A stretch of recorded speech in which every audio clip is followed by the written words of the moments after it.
British politicians have been importing a foreign population with foreign interests for decades.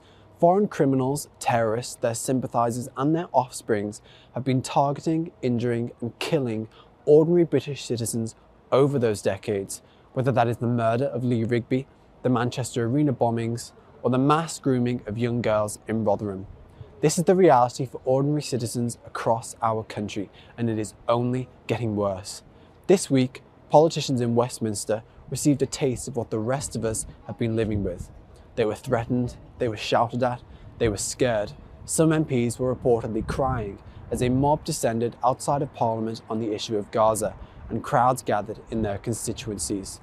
MPs are worried for their safety, worried that they will be attacked or targeted by the very same people they allowed into our country. So of course they will be given extra protection. They will be insulated from their own political decisions. The rest of us, presumably, will just have to put up with it.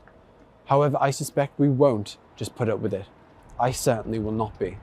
The public reaction to politicians in Westminster being concerned for their own safety has been one of complete indifference and anger that they are finally facing the consequences of their own political decisions. MPs will get zero sympathy. You reap what you sow.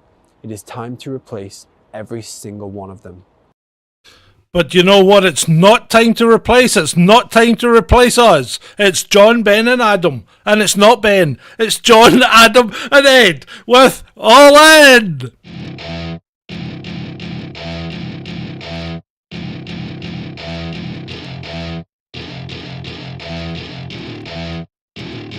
Welcome to my party, we're just getting started. A life is a dream or a nightmare scarring. Hand me a drink cause I think I'm going all in. Get me a shrink who can catch me when I'm falling. Cover up my scars, flip the handlebars. Crashing in my car, wake up in a bar. I'll be a superstar, just on my avatar. This world is so bizarre, empty out the reservoir. Yeah, I'm taking 6 shots, yeah, straight to the face. And I wanna get lost, I'm sick of this place. Don't know how to stop when I'm feeling this way. So I'm taking 6 shots till I'm feeling okay. I think British politicians have been importing a foreign population with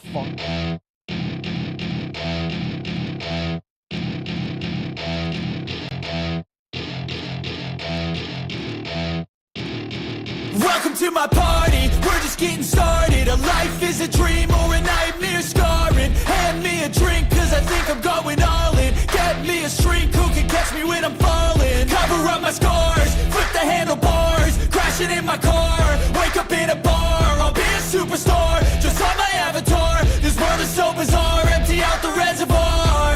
Yeah, I'm taking 6 shots, yeah, straight to the face. And I wanna get lost, I'm sick of this place. Don't know how to stop when I'm feeling this way. So I'm taking 6 shots till I'm feeling okay. I think I'm going crazy, don't think I'll get home safe. So I'm taking 6 shots all straight to the face. I'm taking 6 shots, are you coming with me? I'm taking 6 shots, yeah, straight to the face. And I wanna get lost, I'm sick of this place. Don't know how to stop when I'm feeling this way. So I'm taking 6 shots till I'm feeling okay. I think I'm going crazy, don't think I'll get home safe. So I'm taking 6 shots all straight to the face. I'm taking 6 shots, are you coming with me? Sometimes you need to let loose, grab juice, get goose, tattoos, taboos, get screwed. Loosen up, buttercup, all those hate comments will never make you feel enough. We're all adequate graduates, heart full of calluses, but we know calculus. Damn, ain't that fabulous? Can't wait to apply all those mathematicus. But we can't get a job that pays us enough. I'm about to pop off. Fuck you, you're lost. We all know that we never really want a boss. So I'ma do what I want to, something I can't undo. Yeah, I'ma do what I want to, something I can't undo. I'm taking 6 shots, yeah, straight to the face. And I wanna get lost, I'm sick of this place. Don't know how to stop when I'm feeling this way. So I'm taking 6 shots till I'm feeling okay.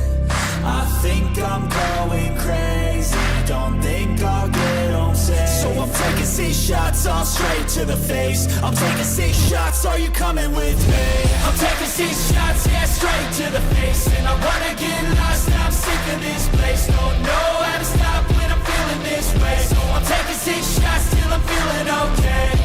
I think I'm going crazy, don't think I'll get home safe. So I'm taking 6 shots all straight to the face. I'm taking 6 shots, are you coming with me?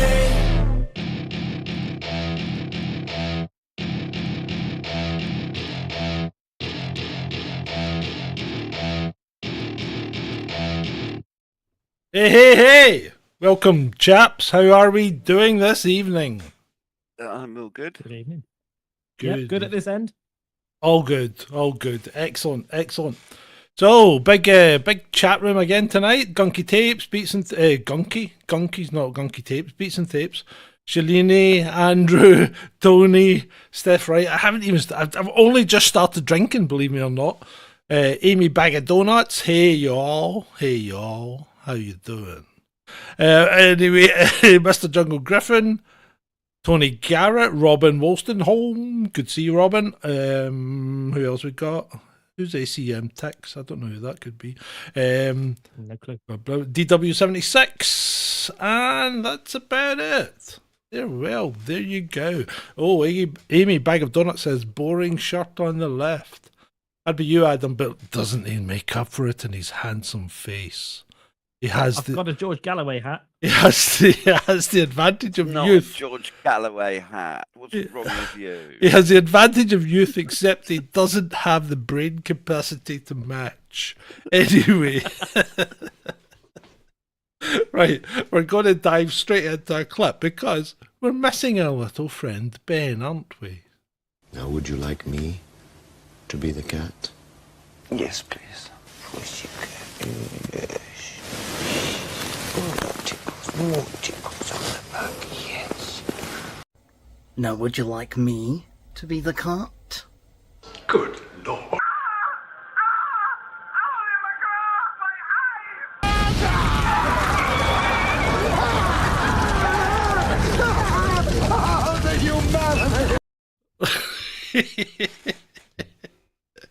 There you go. I thought that was quite funny. Did you guys not like that? Not really. Why not? It's too weird. Creepy. Well, that's George. That was George on Big Brother when he wanted to be the Well, cat.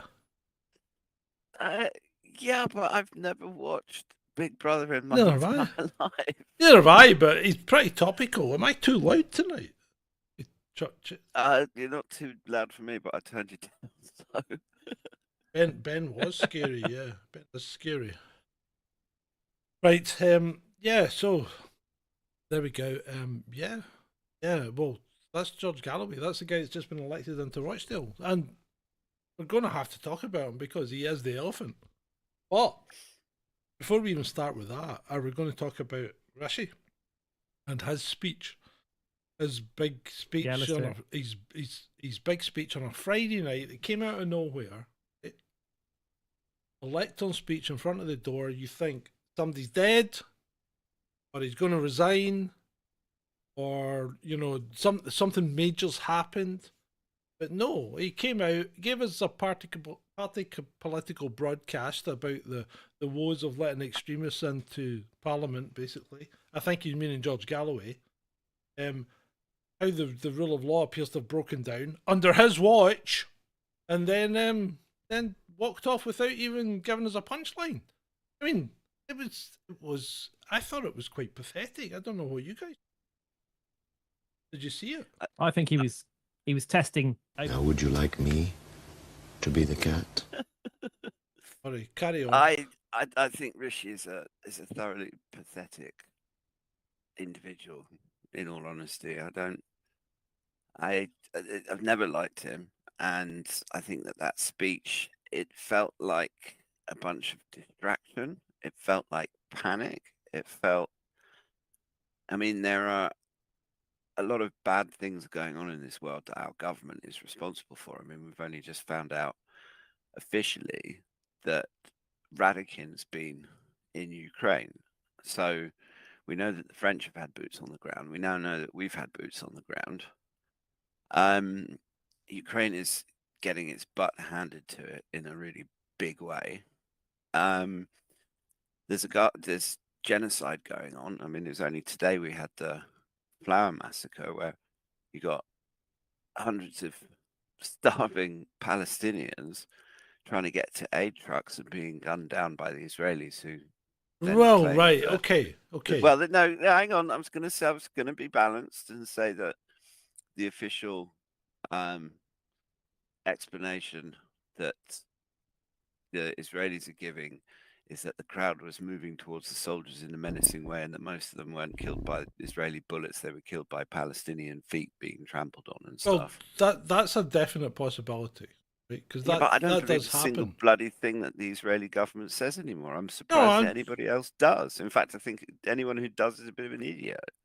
Yeah, but when would you ever have believed anything the Israeli government said at any point, unless you were receiving AIPAC? You know, I mean, let's face it, Israel, for a tiny little country whose population was nearly eradicated by a certain Austrian painter, right, seems to have a finger in everybody's pie. You know, I mean, effectively, AIPAC. It's so much money sloshing around. It effectively runs the States, and I think it's got a lot of influence here. It runs all the CCTV in Scotland that's provided by the public.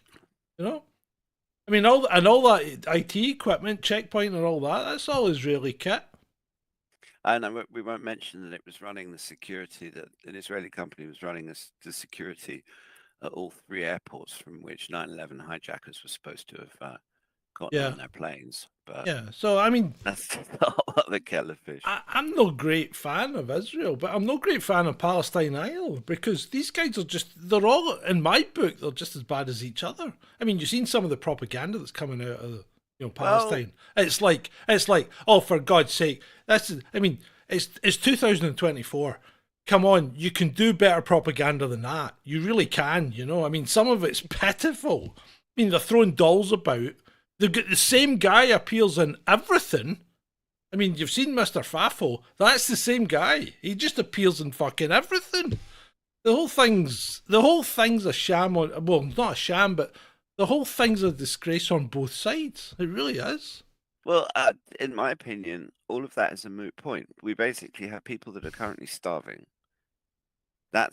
Well, we're told they're starving. I mean, the video evidence I've seen is pretty bloody convincing. In this day and age, can you believe anything you see? Well, where are they going to get the food from?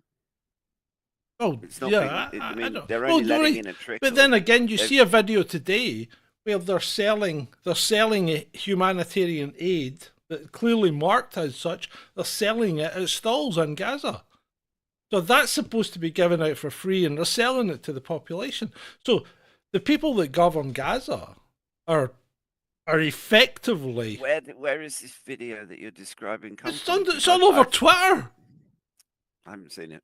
Oh, for God's sake, you're all over Twitter. Open your eyes. Have you seen the airdrops when the people are running along the beach?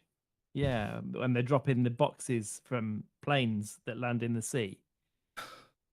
Well, the simple fact is, we're dealing with 75 years worth of history. This is not a. It's not new. This didn't start on October the 7th.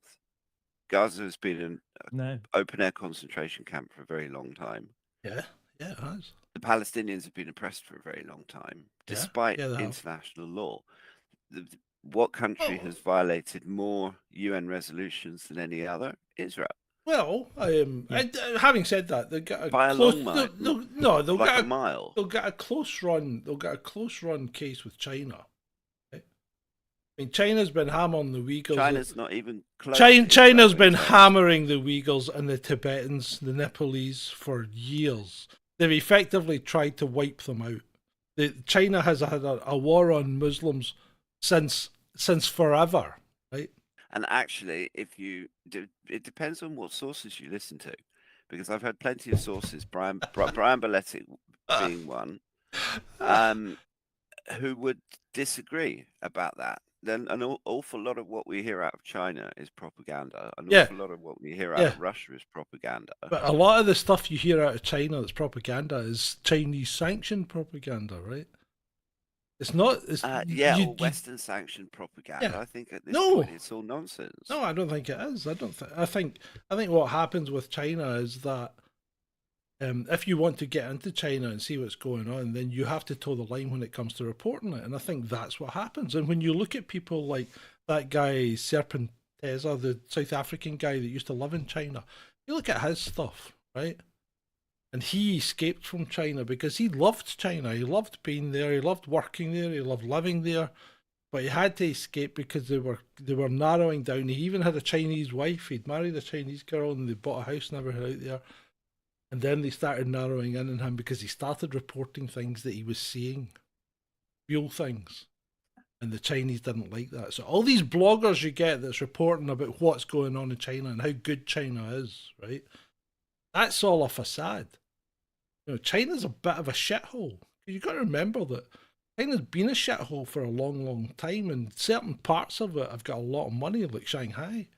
But the rest of China is still really rural, still really underdeveloped, and you know, some of their high tech kit, like their high speed trains, some of their infrastructure is just not there to support it. And there was a train crash, you know, a few months ago. A high speed train crashed. It derailed, crashed, killed a number of people. And within 4 hours, they were burying the train carriages at the side of the track. They had JCBs digging holes. Palestine, haven't you? What? And where? In America. In America, I mean, yeah. Look, I'm not saying that the Chinese are angels or that the Russians are angels. The simple fact of the matter is that there is a genocide happening in this world at this moment. And a genocide on what basis? Well, on the basis of ethnic cleansing, on the basis of the ICJ. Are Palestinians ethnics? And I'm being a bit of a dick here because I think. Well, no, the point about the people in Gaza is that they're the descendants of the people who were turfed out of their homes in 1948. So they basically, we're talking 75 years worth of people being oppressed. Yeah, okay. And arguably ethnic cleansing. I mean, even the bloody ICJ says that there's a case to answer. The ICJ, what's the ICJ? Crimes, ethnic cleansing. The ICJ is nothing. Well, not in terms. They represent international law. So international law, the law of genocide. That's right. Okay. Says that there's a genocide happening. Yeah. Okay. Simple. Okay. So what about the Uyghurs? Is there genocide happening there? What about the Kurds? I haven't seen the same evidence. What about the Kurds? Is there a genocide happening there? What about the Turkish Christians? Is there a genocide happening there? No, because that's not. No. What about the Donbass? Was there a genocide happening there? John, we're not talking about 1.8 million people on a sliver of land being denied food and being bombed relentlessly. No, there's no other group of people in the world. Yes, there is. Yes, there is. The Saudis and the Americans have been knocking fuck out of the Yemenis for the last 10 years. Yeah, and the Yemenis are still sinking our ships. Yeah. So at least the Yemenis have got the ability to fight back, and the Palestinians have got Hamas. So what did Hamas do on October 7th? Was that not a fight back? Well, how much of that is the Israeli government? Most of what we know about what happened on October 7th has been challenged as well. There's no evidence of the rapes. Most of the buildings that were blown up were blown up by Israeli tanks. Hold on. Killed at that rave were killed by Apache. Israeli. Hold on a minute there, Ed. Hold on a minute, right? You saw the girl on the back of the pickup truck. Are you saying they were Israelis that they were doing that? No. So what about the girl that got scalped on video? Was that Israelis that did that? I haven't seen the video, but I did. Well, these are individual cases. You're taking 2 points. Okay, I'm not saying that Hamas didn't. What about the tour around? What about the tour around the music festival with all the dead? No, with all the dead people. right? We're talking about 4 people. No, we're not. When we took the tour around the music festival with all the dead people that were lying And in were the they killed by bars and Israeli things. attack helicopters, or were they killed by Hamas militants? Who knows? If they were killed by Israeli attack helicopters, they did a good job of not destroying all the bars and things around it. Now, I'm not being an apologist. No, there was loads of cars that were toasted as well. So you're now saying that this is an Israeli black op? No, I'm saying that the news is, but that basically, sitting here where we are, we have no real idea what actually happened on October the 7th, but we can say. So we've no idea what's happening now. We've no idea. No, we can't, because we don't know what's actually happening now, because we're not there. We know as much now. We know as much now today as we know what happened on October the 7th. Right, let me give you some figures. Wikipedia say 29,782 Palestinian people died and 1,410 Israeli people have died since that is up to 29th of February 2024. Right, okay. Wikipedia, that last bastion of fucking no, but intelligence it gives you and what authority. the mainstream media are telling us. Right, yeah. Yeah, okay. And the mainstream media are telling us that 31,000 Ukrainians died in the war against Russia. Yeah. 31,000. Which is fucking nonsense. If you the whole thing, you're an idiot. The whole thing's nonsense. This is the problem, right? Everybody involved in a war, right, is fighting a war of propaganda against everyone else, right? They're trying to make themselves look better or worse. And they're all doing it. The Israelis and the Palestinians aren't fighting a war because a war involves 2 opposing armies. The Ukrainians and the Russians, that's a war. When both sides have got tanks. Right, okay, so Vietnam wasn't a war. When one side have got tanks. Vietnam wasn't a war. Have tanks. That's not a war. So Vietnam wasn't a war. No, that's just the most specious, idiotic counterpoint that I've ever heard. Of course, it was you tell me. War. It's a different type. No, it's a different Afghanistan type of war. wasn't a war. Yeah, try running a tank through a bloody jungle. You tell me, right? So, right. What's your definition of a war? Because if you've got a guerrilla army fighting against you, are you not at war with them? Yeah, you're at war with them, but right. So is Hamas not a guerrilla? Is Hamas not a guerrilla army? Is it not? You tell me. I'm not sure what point you're trying to make. Well, the point is it a war or is it not a war, right? Because if Hamas have got weapons and they are fighting against the IDF, and let's face it, a lot of the information... Okay, so hold on a minute. Right, stop it. Wait a minute. Let me make my point. A lot of the information coming out of Israel and Gaza is that a lot of the IDF have been killed. An awful lot of the IDF. So are they shooting themselves? Yeah, but they're soldiers. And also the Palestinians. Okay. Ultimately, in terms of international law and the norms of international law, the Palestinians are under an occupying force. And that means that the Israelis, as the occupying force, have got certain things that they have to do under international law. Yeah, that's right. And the Palestinians, as the people under that occupying force, have certain rights, and one of those rights is to armed resistance. It's clearly stated in international law. Yeah. Okay. But so what we've got is the Israelis acting illegally by occupying territory that they're not entitled to occupy. Hold on, we're not. And the occupants of that territory fighting back with whatever they've got. But we're talking about something that we don't know. Right? But we're talking about international law, John. I'm not yeah, but that I don't know. Right. International law is very clear in this regard. Okay. So international law, right, only applies against people fighting in the Middle East. Doesn't apply to people fighting in Afghanistan. Doesn't apply to people fighting in Ukraine. Doesn't apply to people fighting. It applies to everybody. That's just being. Yeah, but it's not being applied. It's not being applied the same way that it's being applied here. Then. What? Well, how is it? How is it being applied? Well, it's not being applied in Israel either because it's just being totally ignored. So yeah, to say it's that's being, what happens. I am the one that's saying based on people that I've listened to, because I'm not a lawyer, that, as far as I understand it, that's the situation under international law. But this, the fact that the Israelis are completely ignoring it and the Americans are completely ignoring it and have for 75 years is beside the point. Yeah, but everybody's ignoring it. Everybody's ignoring it. Russia's actually not. Russia's actually been extremely careful. Right. That's why. No, well, that's why they were very careful to say that what they were doing in Ukraine is a special military operation, not a war or an invasion. The normal ratio of civilian deaths to soldier deaths during a war is 1 to 1. Right? So normally, for every soldier, depends on which war. No, well, most. So you can generalize here, right? Almost every war that's been fought, as many civilians die as soldiers do.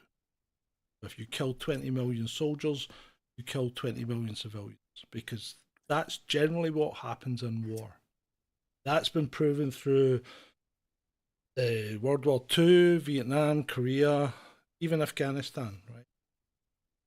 In the Ukraine-Russian war, that's not the case. It's nowhere near it. It's something like maybe 20 to 1. For every 20 soldiers that die, 1 civilian dies. So that backs up your statement that the Russians are being very careful about what they're doing, and that's why it's taking so long, because they're clearing everything step by step. What Israel? Yeah, but John, you're talking about a much bigger area there as well, right, because in Russia, you've got much more space. It doesn't. Most of them are soldiers because they've all been conscripted. No, that doesn't matter. The area doesn't matter, because people live in towns and houses. They're all much the same. But right, if you see where they're fighting in Ukraine, but that doesn't matter. It doesn't matter because when you're comparing it to Gaza, I'm not comparing it to Gaza. I'm giving you the facts on how many people normally die in a war, right? And if you let me explain, I'll explain how the Russians haven't done that. Because when the Russians moved into, say, something like Advika or something like that, they have gone door to door and done house clearance by basically getting the civilians out and then going through the building and fighting at close range with the people holding it. What Israel and lost more troops in the process. They've absolutely chosen to do that and put their own guys at risk. What Israel has done, right, is the traditional method of fighting, right? Much as we would and did in Iraq, okay, which is you just flatten the area. No, regardless of who's there. Gaza is not.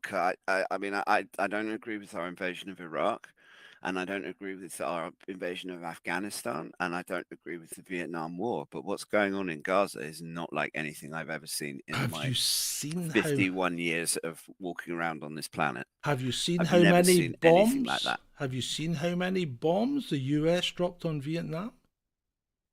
Yes, but we're talking about over the whole country. We're not talking about one relatively small strip of land that's almost entirely civilian, and 50% of that population is under the age of 18. Do you know how many civilians died in Dresden? Do you know how many civilians died in Dresden when we firebombed it? That was our fault as well. I wouldn't start bringing Dresden into the thing. But that's a traditional method of war.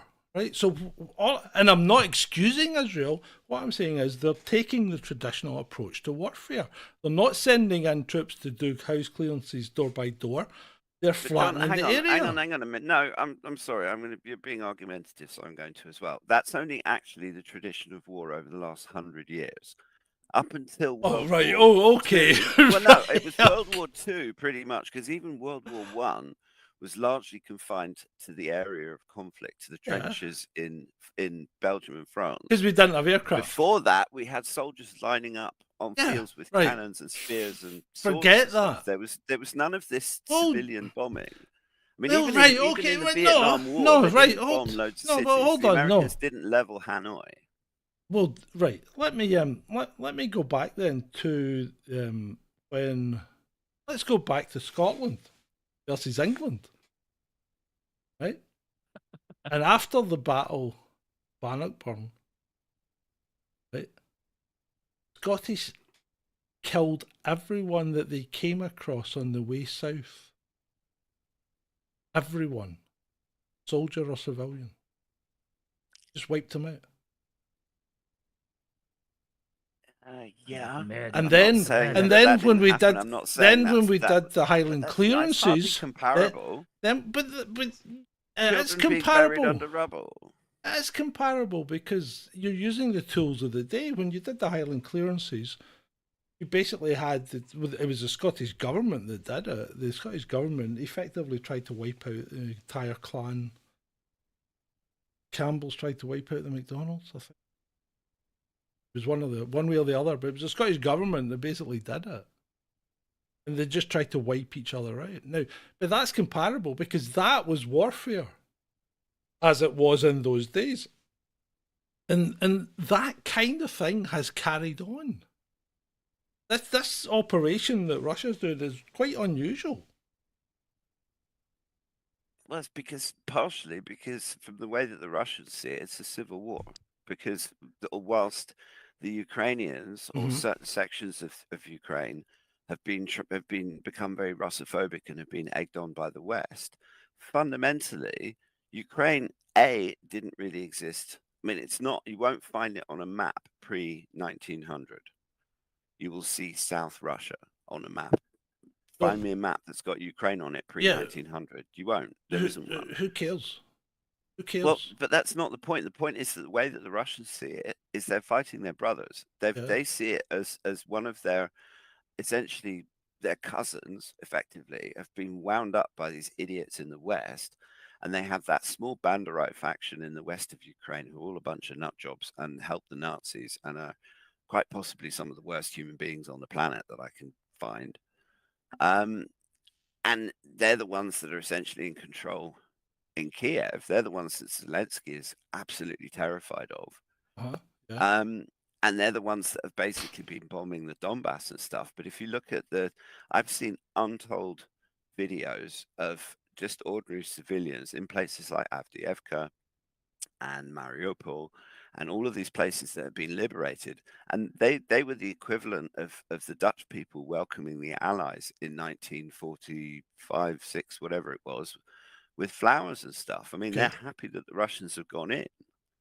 And they absolutely hate the government in Kiev. So all of this stuff is super complicated. But that's Russia. But the thing is that Russia's also putting Israel to shame, because if Israel was genuinely interested in doing something about its security, it wouldn't be doing what it's doing now. Oh, well, we know what Israel's interested. Land. Well, not just that. They want to build a canal, don't they, Adam? Yeah, they do. Tell us about and there's the canal. Gas deposits off the there's gas and oil, but tell us about the canal, Adam. Yeah, the Ben Gurion Canal. There is a point, if you look on Google Maps, the north part of the Red Sea, there is a point that they've left intentionally empty, and that is because that is where the Ben Gurion Canal will start, and it runs straight up to is it the Dead Sea or I don't know if it's the Dead Sea. No, it's not the Dead Sea, but no, it's the Red Sea. It's basically it's very tip of the Red Sea. The Sinai is kind of a triangular peninsula, and the Sinai, if you look at it on a map, the left-hand side goes up through the Gulf. I think it's not the Gulf of Aden. No, is it the Gulf of Aden? No, that's further south. But essentially, there's two bits up. One on the left-hand side, it goes up to the Suez Canal. And the bit that you're talking about is the right-hand side, which is called the Gulf of Aqaba. I mean, that's between the coast I go diving between Jordan and Israel, isn't it? Really? That's right. And there's a range of mountains just up there, and the plan was to sort of get to the south part of the mountains and then come round the bottom, and then to take it through the north side of Gaza. Yep. And they've already started building warehouse infrastructure to house the ships that they're planning on putting through there. So it's definitely going ahead. Well, good luck trying to get ships past the Houthis is all I'd say. Well, we kind of started that, didn't we? By there's one point I'd like to jumping raise. In and starting if you look firing missiles at them. If you look at the comparisons between the weapons that Hamas have, I mean, I did a Google search earlier, Yeah. and if you look on Sky News tell you that they've got AK-47s from China and Russia, Yep. rocket-propelled grenades manufactured in North Korea and Bulgaria, Yep. and they're all transported through Egypt and smuggled into Gaza through the tunnels. Yeah. So how many they can get in, I don't know. But if you look at the equivalent on what Israel have got, the list of weapons that Israel have is huge. You've got all sorts of different missiles, you've got different tanks, you've got ships, you've got planes. It's just massively, it's David and Goliath stuff. So I mean, Yeah, the but battle who won between that? the two sides. Who won that one? Well, yeah, but that doesn't mean it always happens like that. Well, who won in Vietnam? And that The was thing is David that and the Goliath. Israelis are also making noises about the north. Who I won mean, it? they've pulled a whole load of their divisions out of Uh-huh. Gaza, and have actually moved them north. Because if we're talking about Hezbollah, now that's a very different beast. Well, we weren't and- talking about Hezbollah there. Well, we no, were, but we this were is- talking this- about this- Hamas, right? But Well, the chances If are you that start- something is if- going to start in the north as well. well, if you start with Hezbollah, then I think the Israelis are a very much overrated organization, and I think they're overrated because they've never really fought any length of war. I mean, They can't. I it- mean, that's why the yeah. Six-Day War lasted 6 Exactly. days. Well, and the fact that America said stop, you know, because we were looking like they were going to lose access to Suez. Which is what should be happening now. Because Well, there's one person. There's one person on this planet can turn around and stop this with a phone call, and Yeah. his name is Joe Biden. He doesn't even know what a phone is. There's some I know. doubts as to whether he even knows his name is Joe Biden.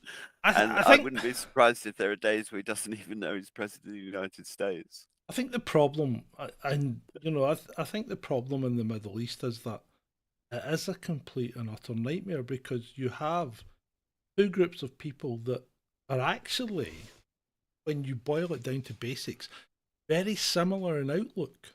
Very similar in outlook. And if you go back in history, and you probably know this, Ed, but go back in history, when the Europeans flung the Jews out of Europe, it was the Arab nations that took them in and tolerated them, Yeah, and but the if you look Europeans at, wouldn't. yeah, I mean, until about 100 and, well, pretty much until the foundation of the State of Israel, there were always people living in Palestine. With the historic Yeah. British mandate of Palestine, and then prior to that, and you had Christians, you had Jews, and you had Muslims living in peace and tranquility and harmony. Not all the time, but by and large, Yeah, but yeah. And I mean, Well, if you but- look at but as that Syria, isn't the history of the entire world one of displacing people to take it for your own use? Always. well, no, it's more one of rich arseholes using people as pawns on a bloody chessboard and bollocksing everything up for the rest of us. Well, but we've always done that. We've always seen, well, I like the look of that, so I'm going to move in there and use that bit of land. Isn't that what happened in America? Isn't that what happened in Mexico? Isn't that what happened in South America? Yeah, it doesn't make it right, and it doesn't not mean saying that it people is. whose land is being invaded don't have the right to fight back. I mean, look at Well, but the look thing at is, how hard the Native Americans fought. I mean, was it international law that made the state of Israel? well, technically, it was the Balfour Declaration, Yeah, and then before that, the Sykes-Picot yeah. Treaty that But was is signed that- between the British and the Do French. you recognise that as international law or not? It's well, yes, but that would say it's officially part of international law. So why is But then nobody? one could make the case that the British had no bloody right to be promising someone else's land to someone in the first place. Well, yeah, okay. And when is America going to give Hawaii back to its indigenous population?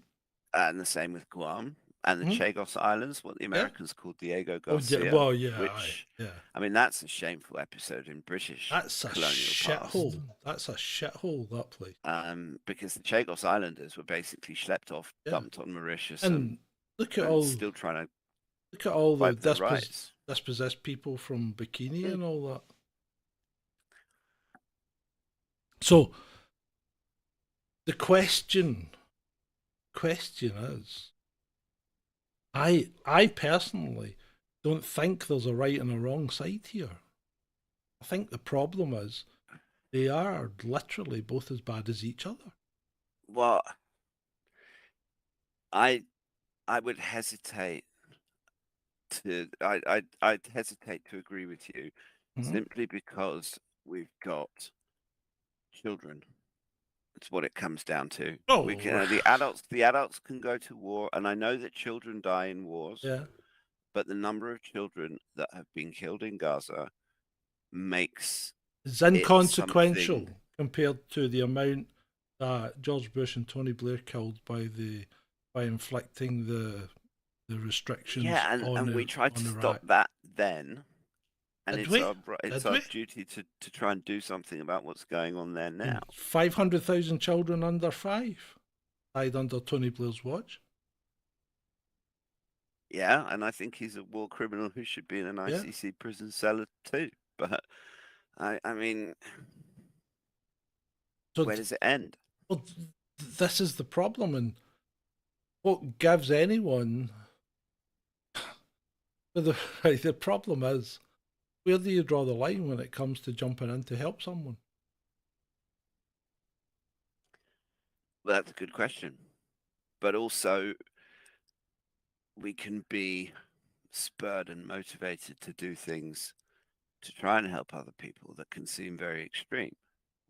Which brings us neatly into the other big topic of the week, which is a young man self-immolating outside the Israeli embassy, which is being completely ignored by the media, being suppressed on Twitter, and I've heard people call him selfish. I've heard people say, "Oh, what about the people around him?" Ultimately, he didn't put anyone else in danger. He could have walked into a crowded room and set himself on fire, and he didn't.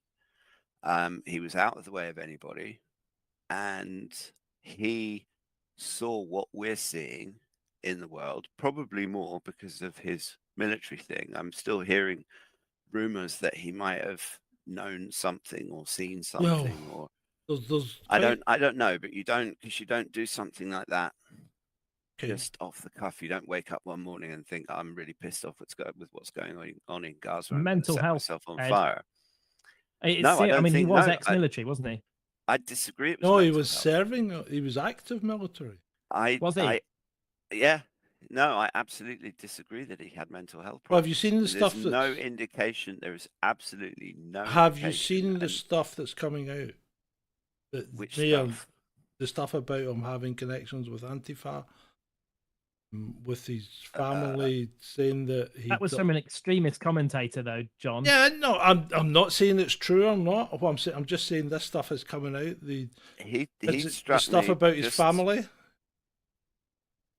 Just his whole demeanor. I don't care about any of that stuff. I watched the video of him setting himself on fire. Yeah. That was what I watched. And that video of that person doing that was not someone that was suffering from mental health problems. That was someone who'd made a decision for whatever reason. And you know, one of the things that actually how can you rationalize that decision? Well, hang on a minute. No, but you're saying it's not mental health. How can you rationalize that decision? I'm not in his head. I personally, it's you're not making the sort of thing that I would want to do. Right, but ultimately, we have to be understanding of someone who's decided to set himself on fire and die in agony.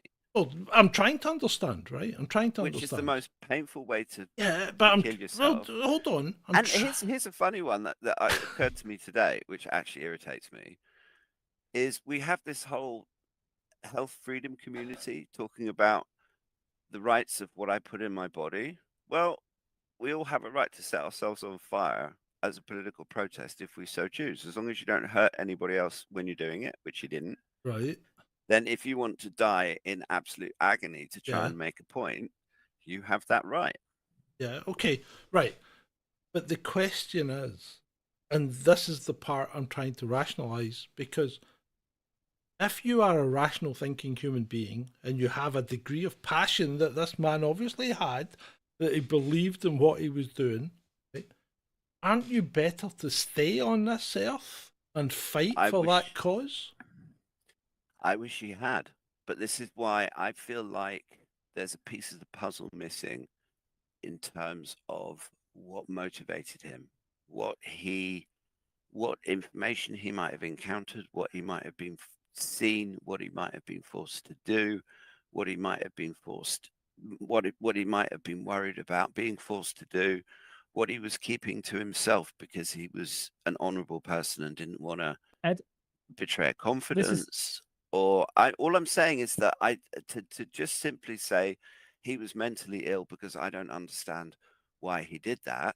What about the Buddhist monks who set themselves on fire during the Vietnam War? I mean, I believe personally that we owe it to Aaron to think about what he did and try and understand why he did what he did. More recently than that, though, Ed, in December, a woman lit herself on fire in front of the Israeli consulate in Atlanta in what police described as an act of extreme political protest over the war.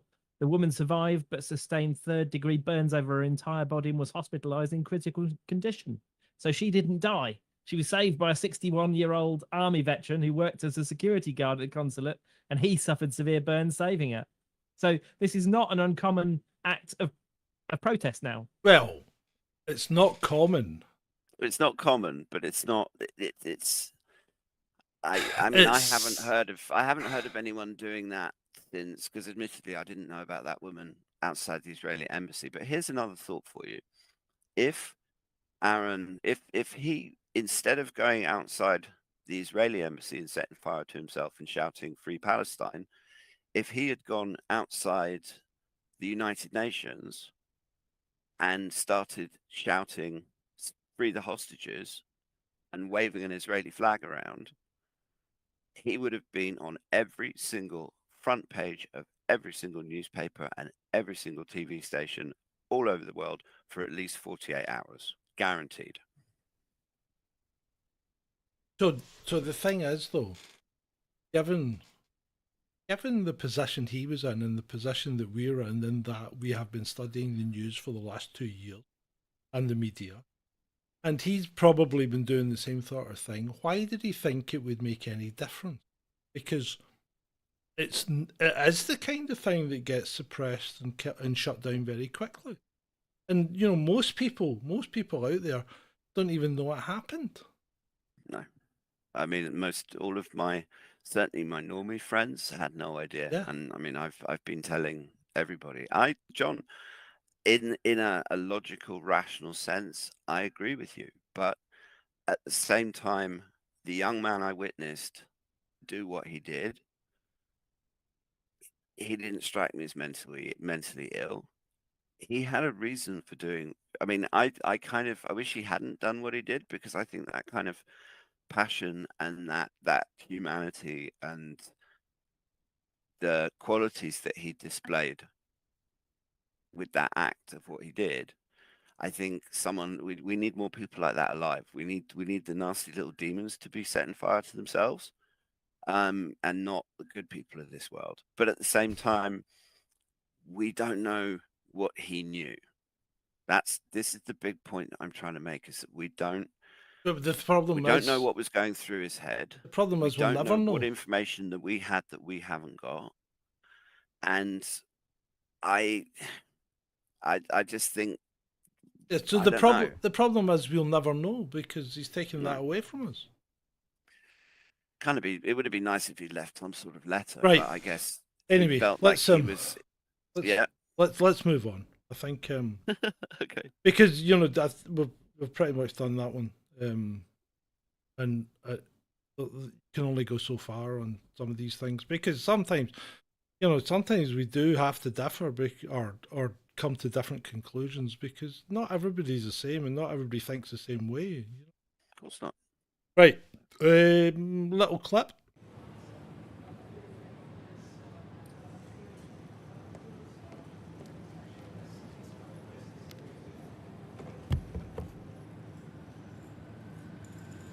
In recent weeks and months, we have seen a shocking increase in extremist disruption and criminality. The Prime Minister has just said that the election of you to Parliament is beyond horrifying. What do you say to that?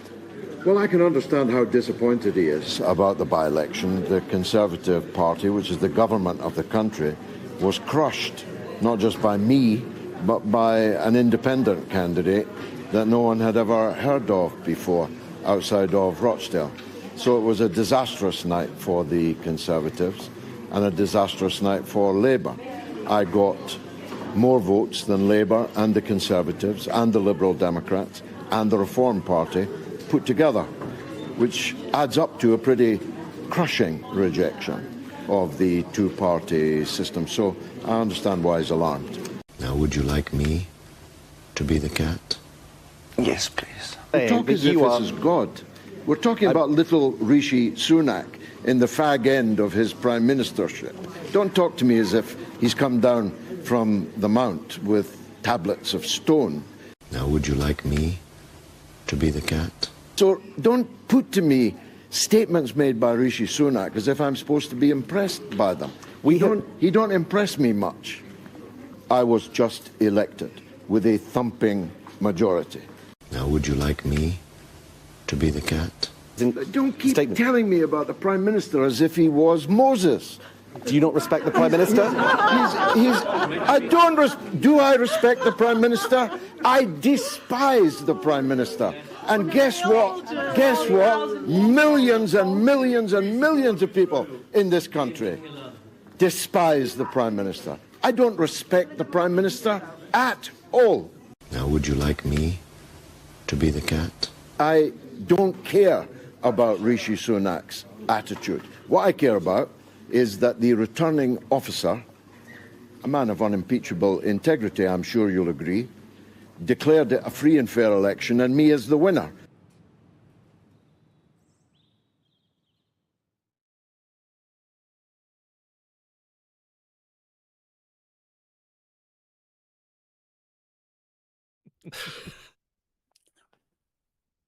Can I just say for the record that I'm another person who absolutely despises Rishi Sunak? Yeah, I'm with you on that one. I think, Adam, where do you fall in the Rishi Sunak poll? I think they're all as bad as each other. Yeah. Well, yeah, and I was astounded by Rishi's speech tonight because it contained literally nothing of substance. Someone said, was it written by AI? When was the last time he actually made a speech and said anything of substance? He's so ineffectual at putting his point across. I mean, Galloway is, don't get me wrong, I really don't like George Galloway. Really don't like him. Because George Galloway has only one person in his mind whenever he's doing anything. That person is George Galloway. Everything George Galloway does is for George Galloway. He is the master of jumping on a bandwagon. He's even better than Nigel Farage. Yeah, but the other side, the thing is, I don't particularly like him. I agreed with some of the things he said in the past. I do agree with him about Gaza, but I personally, I actually just think it's entertaining. I just think the way that the official parties, the Tories and the Labour, have been absolutely splattered in this election, this by-election, I think is utterly hilarious. You've got to remember. You've got to remember though that only 39% came out to vote. Normally, Rochdale in a general election would have over a 60% turnout. You got to take that into account to start with. That shows you how done people are in politics. The by-elections are just not representative of how people are going to vote in the real world. When it comes to a general election. Oh no, we all know Keir Starmer's going to get in, and there isn't. I mean, it's not a choice; it's a stitch up completely because he's not going to change anything, despite all of his protestations to the contrary, because he is just as much, if not more, of an establishment stooge than Sunak is. I mean, Starmer he was on the Trilateral Commission for a bit. he's openly stated that he prefers Davos to Westminster. So it's just going to be more of the same, but probably worse, because he's even more committed to the net zero 2030. You'll eat bugs and live in Did you listen to his response, Ed? Did you listen to Keir Starmer's response? He said, I took that decision. It was the right decision. I regret we had to withdraw our candidate and apologise to voters in Rochdale. Yeah. So maybe, look, the country's screwed with the current political class. There's not a single one of them that I've got any respect for. So they're running scared, aren't they? They're running scared because that's part of what Sunak came out and said. He said that tonight. He said basically... But why? Why are they running scared? Well, what is it about George Galloway that they're scared of? It's not George Galloway that they're scared of. What they're scared about is the mob.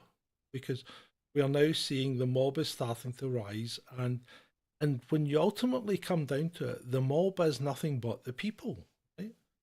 So when the people get to the point where the ruling or the elected leaders aren't doing what they promised they would do, or aren't leading you as you would expect to be led, then the people become a mob. And that's what happened in Indonesia. And what did the government have to do? The government basically just got in their cars and left. They drove away. You know, the Prime Minister got on a plane and flew to... Did he not fly to Indonesia to start with and then on to Australia or something like that?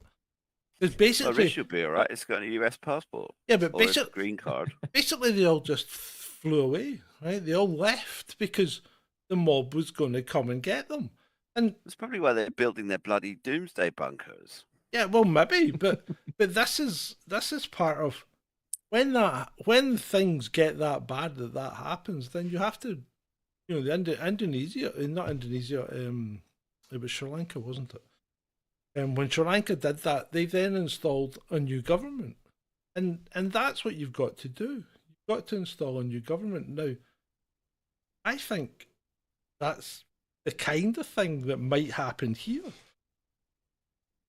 If this keeps going along the way it's going, and if you get to the point where you need to install a new government, then how do you make the decisions as to who's going to be installed? Because the country will be in such a disarray. Running elections and things is going to be really, really difficult. And the last thing you want to do, get the white helmets in. You know, because you don't want the UN's white helmets in, because you know what happens then. Yeah, this is where the whole benevolent dictator thing comes in, because you kind of need someone that's got integrity and gives a shit about the country. I mean, this is kind of what happened with Putin in Russia in the late 90s and early noughties, because after the Soviet Union collapsed, the Russian economy was basically raped by oligarchs, the Khodorkovskys and all of these people. Khodorkovsky, sorry. And essentially, Putin has come in as a strongman, and he makes no bones about that. But the thing that people have to understand about Russians is that there's something about the Russian character which appreciates that. That's why you had Peter the Great. That's why you had Stalin and Lenin and now Putin. And there is something about Russian society that works well like that, but it has to be the benevolent dictator, because I'm not saying that Putin's not a bit of an autocrat or a bit of a dictator, but he gives a shit about his people. He's looking out for the country. Yeah, precisely. And perhaps that's what the UK needs. The problem is that the establishment is so well established and so powerful that just look at because I don't particularly like or agree with a lot of what Lawrence Fox says, but when he was it Richmond that he was campaigning in, and he was just blatantly told that he's not getting any airtime from the mainstream media, and the BBC wouldn't talk to him, ITV wouldn't talk to him, so it's very difficult for any kind of opposition to get any kind of foothold. And we have this illusion in the UK that we're a democracy, but we have this double-cheeked, fat, plutocratic, elitist wanker that's basically just wriggles his butt every 5 years, and we get a different cheek. This is why we need to move to my model. Right? Oh, right, John. Okay, so all hail John. Dictator John. No. Supreme ruler This John. is completely against dictatorship, right? So my model is, what we do is, we do it like jury duty, right? And I've mentioned this before. So what happens like is, a national service? Yeah. People get picked to be the representative for an area or whatever, right? But they get picked out of pot, and you've got to fulfill certain criteria, right? You know, you need to maybe not have been involved in crime, you know, that kind of thing, right?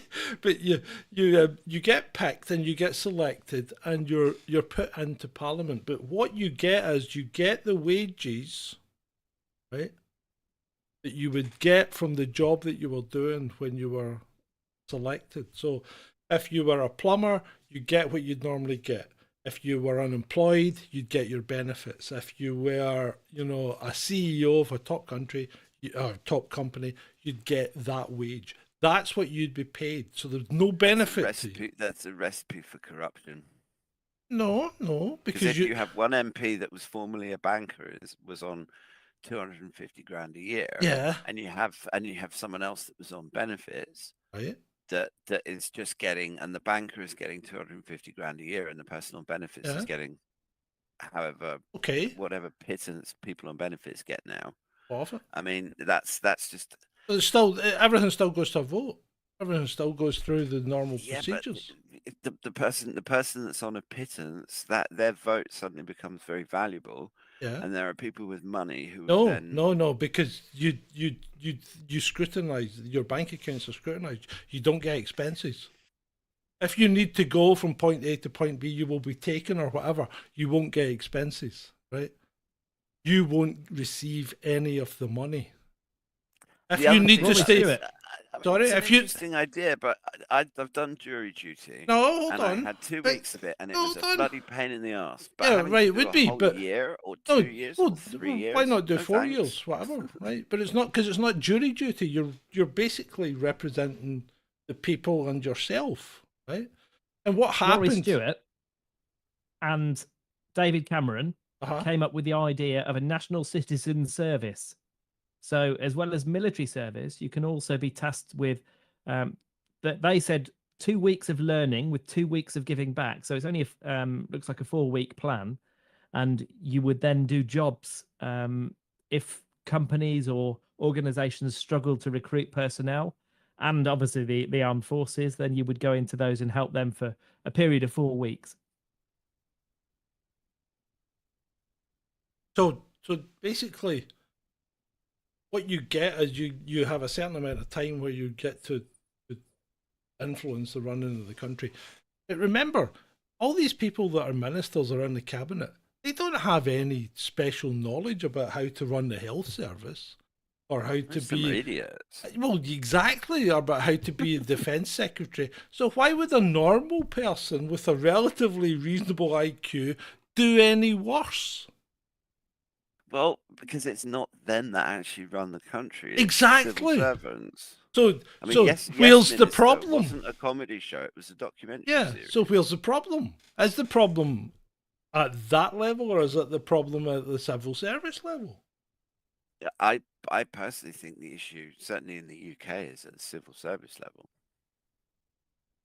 With all the permanent, the permanent private parliamentary secretaries, and all these. We've got too much long government. Job titles. Get too much government. We just need to get rid of. Well, I think that's part of the problem. There's just, I mean, because there's still laws on the statute books going back to 1750, and none of it ever gets repealed. You know, I mean, did you know that it's still legal to shoot a Scotsman in Leeds on a Sunday with a bow and arrow if he is wearing a kilt? That should be legal everywhere. That should be legal everywhere. So that's the kind of laws that never get repealed, you know. So Yeah, if but you're then, I mean, Scottish, I think it was York actually. Don't go to York on a Sunday wearing a kilt, just in case. we should all burn it all down and just boil it right back to common law. And you make common law the law of the land, and you forget about all of this admiralty law and all this nonsense. Yeah. And you just have a few simple rules that everybody can understand, everybody can follow, and you come up with a series of appropriate punishments for people who infringe upon those rules. And they just make sure the bins get collected, and just the thing is that governments have the job of government is to convince everybody else that they need a government.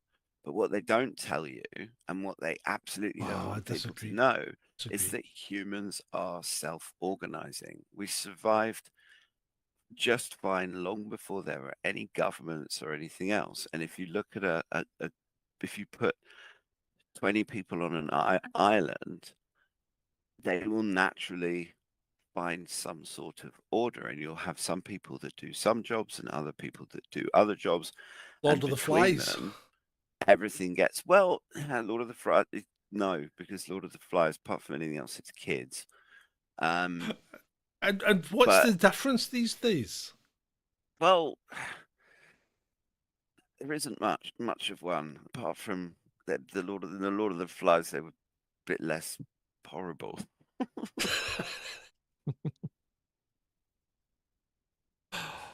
Oh, right. What about this? You know when it's not your time to die, right? This guy, it wasn't his time to die, was it? This guy, right? So this is the Sumo Yamaguchi or whatever, the man who survived the atomic blast at Hiroshima. Despite the explosions left him temporarily blind and burned, he jumped on a train to Nagasaki, arriving just in time for the second bomb. And he survived that one too. You just know you're actually having quite a good day when you manage to survive 2 atomic bombs. Yeah. Yeah, but that's the same as that story of the woman who went skydiving and her parachute didn't open, and she happened to actually land in the bog. No, electrical power lines. Right. And the cables broke her fall, and she actually survived. Right. Cool. So yeah, I'm a firm believer that if it's not your time, it's not your time. Yeah, there was if it is, then there's not much you can do about it. There was an air stewardess or cabin crew, as you'd call them now, but she fell out of a plane at 33,000 feet. I think the plane broke up or whatever, but she fell 33,000 feet, landed in a pine forest. The branches of the trees broke her fall as she was falling down, and landed in basically a huge pile of pine needles, and survived. It's not bad. It's crazy. That chap that you spoke about, Yamaguchi, became a vocal proponent of nuclear disarmament. I can understand. I can understand why. He said he hates the atomic bomb because of what it does to the dignity of human beings. Yeah. Okay. Yeah, that's fair. What you mean? You mean the vaporized it part? Yeah, probably. But all war is antithetical to the dignity of human beings. I mean, war is one of the most... He got off pretty well, though. Well, and he was constantly wrapped in bandages until his daughter was 12, but he went on to lead a healthy life. That's amazing. That's pretty good. But then he got leukemia. Yeah, that'd be the problem with radiation, unfortunately. Yeah. Okay. Right. And his wife did as well. Oh, not so good. Clip time.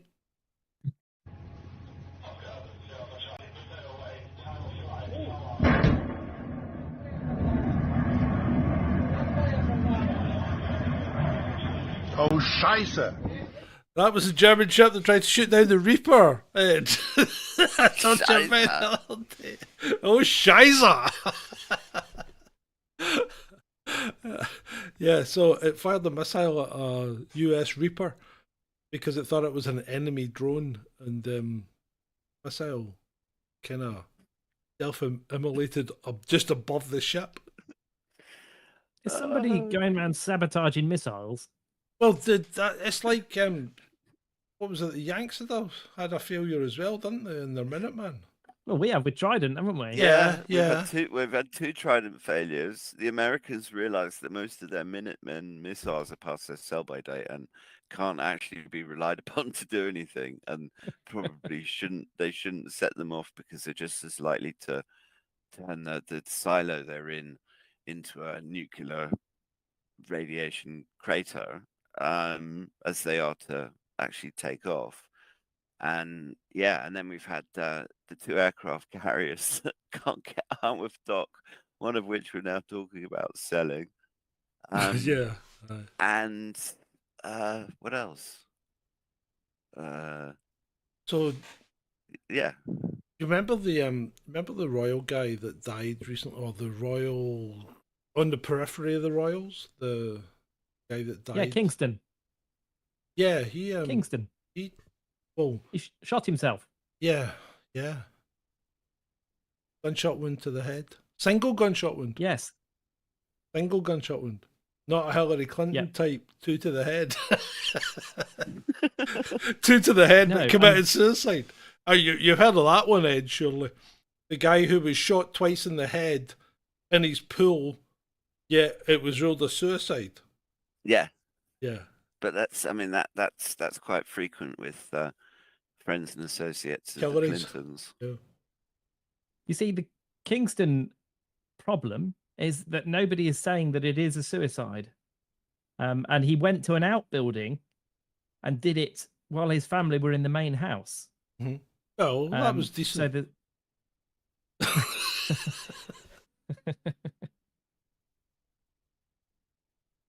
So and his job is interesting as well because he was a financier and he earned, an awful lot of money. He had a large firm that he sold and bought products from Iran.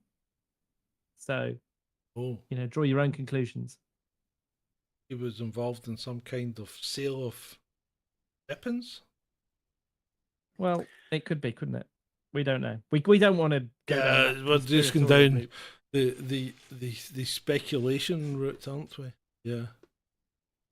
Oh, bloody hell. Well, the problem with speculation is that you can keep speculating until you're blue in the face and you still don't get any further. Yeah, but although it can be fun, it can be an interesting mental exercise, but you do always have to remember that it's just speculation. Isn't everything ultimately speculation? Well, me drinking this wine's not speculation because I am actually drinking a glass of wine. Oh, you think you? But I can see you drinking it, but I actually don't know because these days it could be anything, couldn't it? Let's start pouring the wine.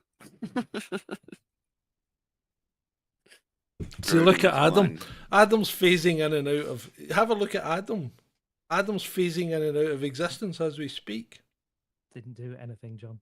See what I mean?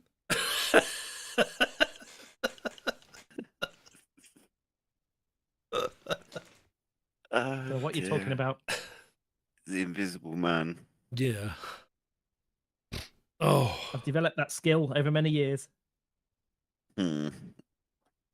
Standing at bars and not being able to get served. So this has been quite a rambunctious start to this program, and I'm not sure if we ever resolved it. I can't even remember what we were probably Are you arguing expected to about. resolve it, John? No, well, you to be honest, no, because let's face it, people haven't been able to resolve their conflicts for tens, hundreds, and thousands of years, have they? You know? No. Well, sometimes you just have to respectfully agree to disagree. Yeah, but is it part of the human psyche that you have to have conflict? Because we always seem to have conflict. There are 123 conflicts ongoing at present in the world today. Yeah, but every single one of those conflicts individually has reasons that it started, reasons that it keeps going, stuff that's known about and stuff that's not known about. And ultimately, I think that there are dark forces in this world to whom those conflicts generate a large amount of money. Because at the end of the day, don't forget what Smedley Butler says: war is a racket. Right. Okay. So, and just let me interject there and clear this up. When you say dark forces, you mean actual humans and not paranormal. Yeah. No, I mean people like arms dealers and political people that have geopolitical agendas and rich businessmen and all of these very human. No, whether those humans are not motivated by dark forces and maybe in touch with dark forces in some cases, or possessed by dark forces, that's another matter entirely. But I'm talking about the bad stuff that people do. Yeah. Is money ultimately then the root of all evil? Does it money all in itself? Does It's it what all money does to people? Does it all revolve around money and power? Power. Power. Money is just a route to power. Yeah. It's all about perspective as well, because if you're a rich person and you've got 720 million, then it's the poor people that are causing the problems because they disrupt, they use all the services, they get in the way when you want to do things. But if you're poor, then obviously it's the rich people because they're the 1%. They've taken all the money and they've got all the resources. Good point, Adam. But if you're a rich person, aren't you making money off the poor people? Well, no, you've already got your interest. You've got your compound interest. You don't need to worry about what the poor people are just in the way. George Carlin put it perfectly. He said the rich people do none of the work and get all of the money. The middle class people do all of the work and get none of the money, and the poor people are just there to scare the shit out of the middle class. Okay. Yeah. There isn't a middle class anymore. There isn't really. Well, there's a middle class in China. Chinese middle class is growing in leaps and bounds. Same in Russia, actually. Don't live in China or Russia. I think that. No, we've got governments that basically hate us and want to send all of our money to warmongering cokeheads in Eastern Europe. I think China's in China's got real problems. I'm sure there's problems in Russia as well. Yeah, but China's got a real problem because China's got a really quickly declining population. It's aging really quickly. And you remember how they were doing their kind of population control thing? Well, it's really come back and bit them in the ass. And Russia's doing things to counteract that, because Russia will give you tax breaks if you have more than 2 kids and things like that. Or they'll give you a house. Putin's declared the year of the family, and they've actually got. He was now saying that they were going to extend this because they will have all sorts of tax breaks for families. But apparently, when you have your 3rd child, the Russian state pays off a certain percentage of your mortgage. Right. Okay. So Russia's doing things to counteract their problem, but China's not. And China's a really, it's a heterogeneous kind of heterogeneous society, isn't it? They really don't like foreigners. Yeah, but there's billions of them. But there's maybe not as many as you think. Population problem. Well, it might have, because it doesn't. It needs that population to sustain what the growth that it's currently. I mean, it's running at what 3.5-4% growth or something, which it can't sustain if it doesn't keep the population rising. And the population's not rising; it's going down. The one that's really going through the roof is India. India's the next big thing. Not China. Well, actually, India's at population replacement. It's that the most countries on the planet, the population replacement rate is 2.1. So that all women should theoretically have 2.1 kids. That's one tricky. for each partner, and then 0.1 for the people in society that don't have kids for whatever reason. And the vast majority of countries, their replacement rate is well below 2. Yeah. And India is actually one of the few. It's not that India's got this. India's basically keeping up with its population rather than their population declining. Yeah. Whereas China, I mean, Japan is really, really bad. Japan don't like foreigners either. They don't like immigration either. South Korea have got a 0.08% decline since 2023. Did you look at that thing I sent you earlier today? No, that video. Which one? Well, that answers that question, doesn't it? You sent me lots of stuff, John. No, I sent you a thing today and said, could you have a look at that and see if it's true or not? It was about population and how there aren't as many people in the world as we maybe think there are.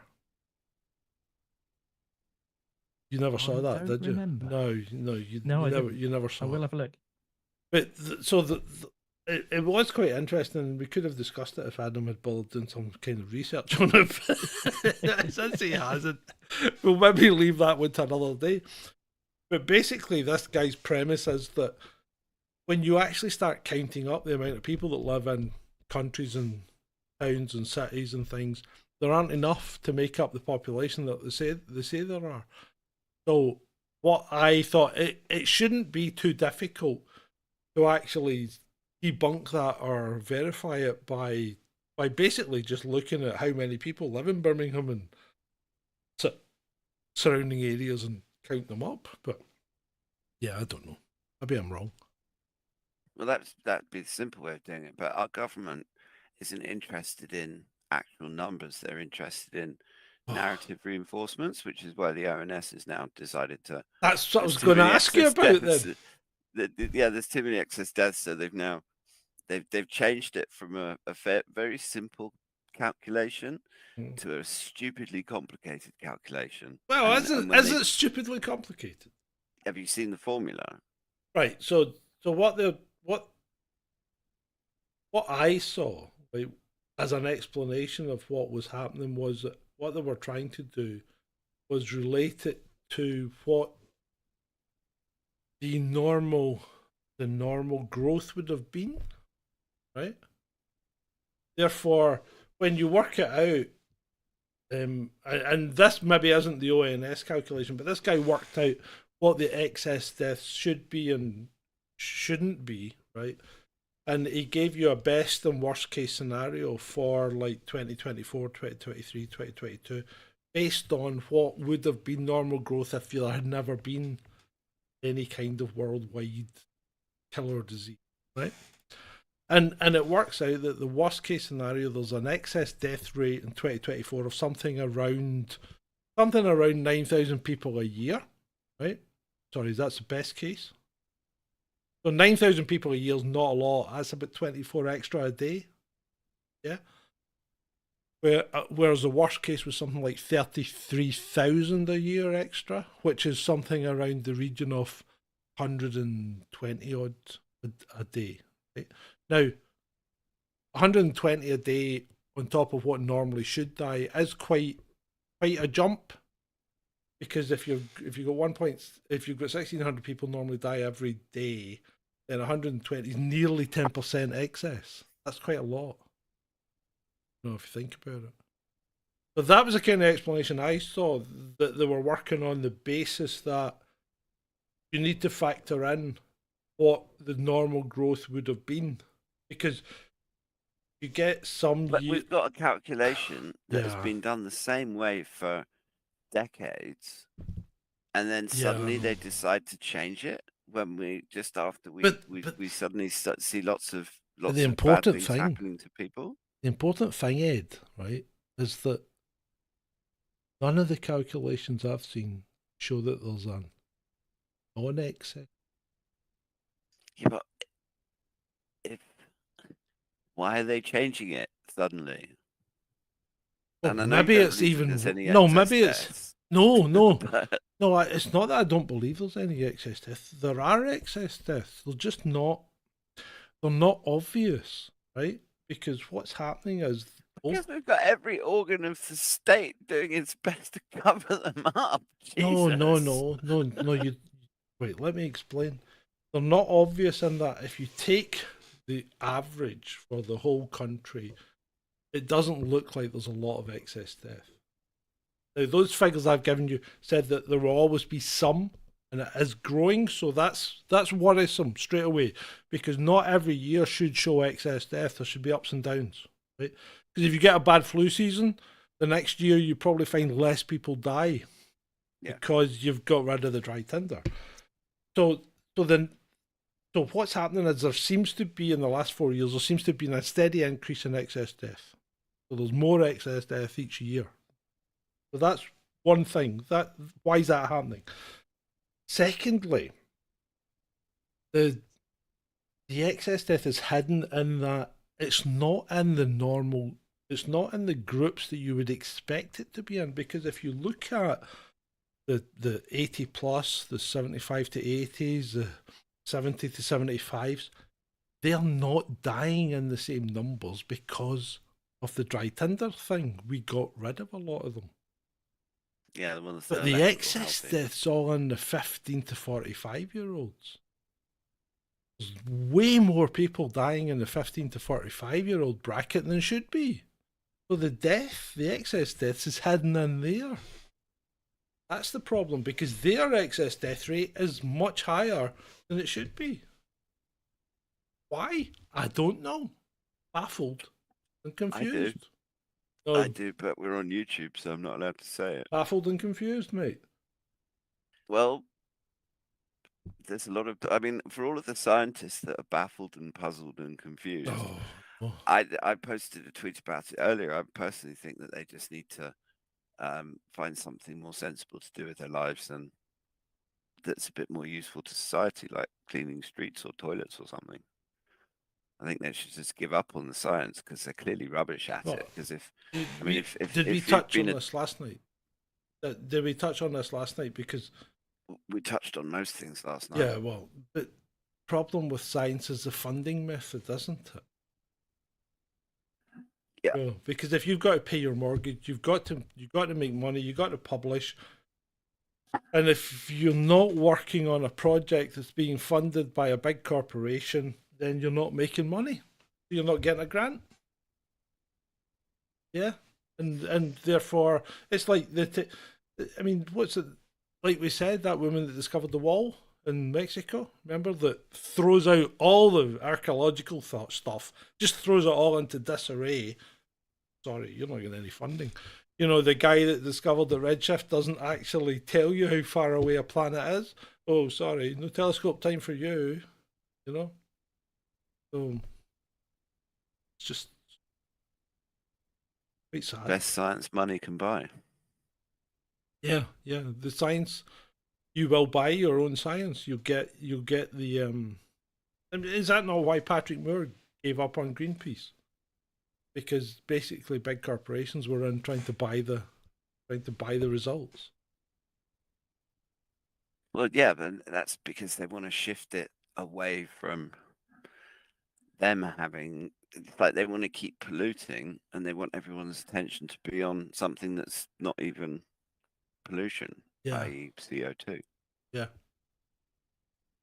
Meanwhile, we've got, but it's the same as all of the chest thumping, mask wearing people who were all probably recycling all of their plastic, and now we've got thousands of those useless masks floating around in the oceans.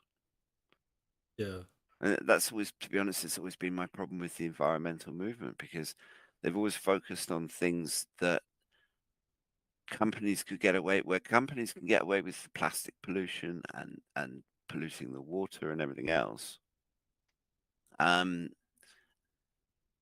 they spend all of their money making everybody worried about CO2. It's just mental. Yeah.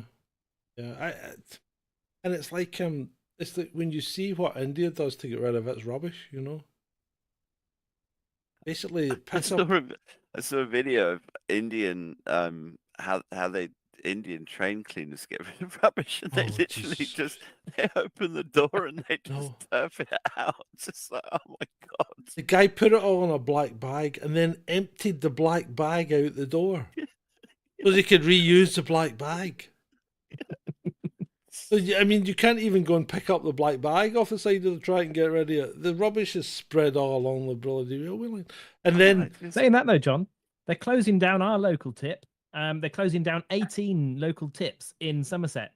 So Right. we've got to drive about 2.5 hours to get to our closest tip. Yeah, so I've noticed this with tips as well, because they seem to be restricting the types of things that they'll take. Like, nobody will now take plasterboard. How do you get rid of old plasterboard? Well, if you're Scottish, you hide it in a black bin bag and put rubbish on top of it and say it's just general refuse. But how do you legally get rid of plasterboard now? You know? Because none of the tips will take it. Because it's dangerous. So if it's fucking dangerous, why is it clad all over the inside of our houses? Well, this is one of many things that doesn't make any sense at all. Yeah. Easy. You getting for us, Adam? I have. Go I've on. been looking What have into you got? the death of Thomas Kingston.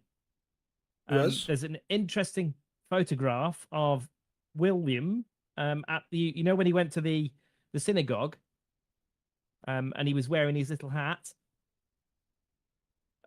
People have zoomed in. There's a Getty Images photo of him sideways on, and people have spotted a bruise on his neck, a scratch, and a sort of an imprint, a pinprick in his neck, another scratch.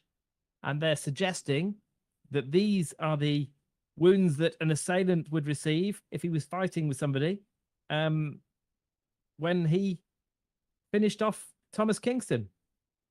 Obviously, this is a conspiracy theory, but it's an interesting one, and who knows? So Men in power can do these things. Thomas Kingston was the guy who's allegedly shot himself, no? Yes, yeah, Right. he was, and also So who he was fighting with him? involved with the.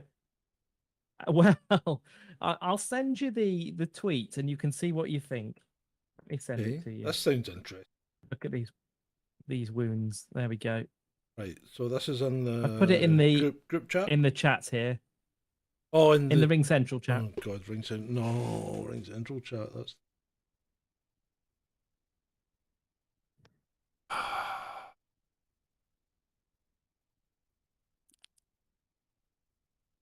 So.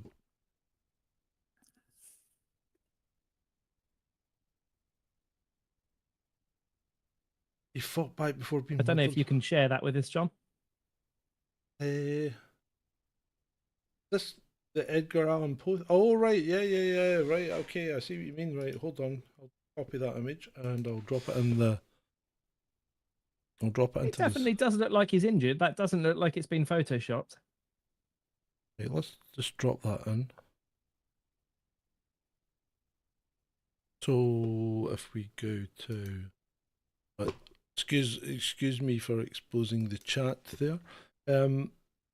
Let's have a quick look. Right, so Getty Images. Yeah, that does look like bruising, doesn't it?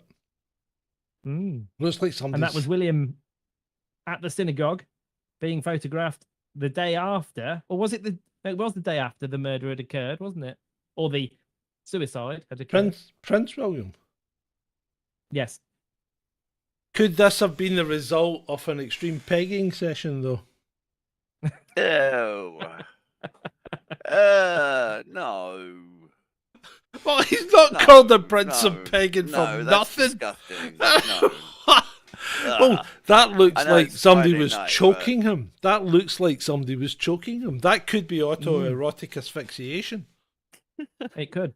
I mean, some of the best We people have solved it, died of John. that. Michael Hutchins, he died of that, didn't he?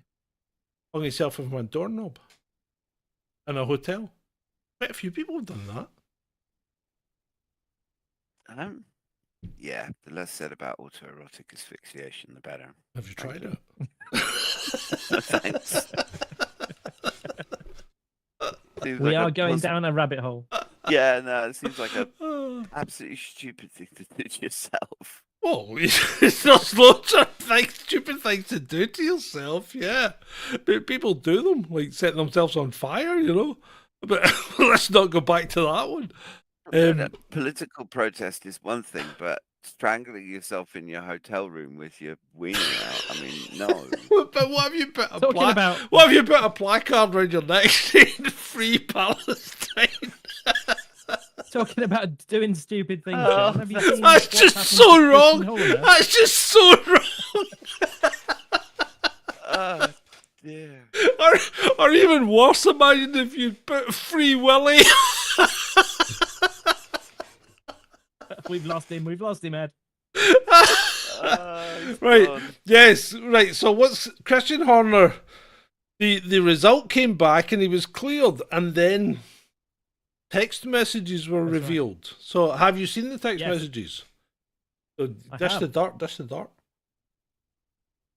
Well, there was a lot of alleged messages. Text messages.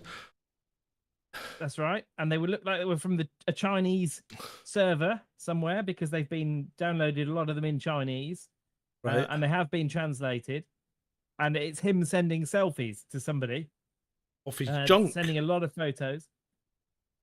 No, nothing that I can see that looks rude, but it's okay.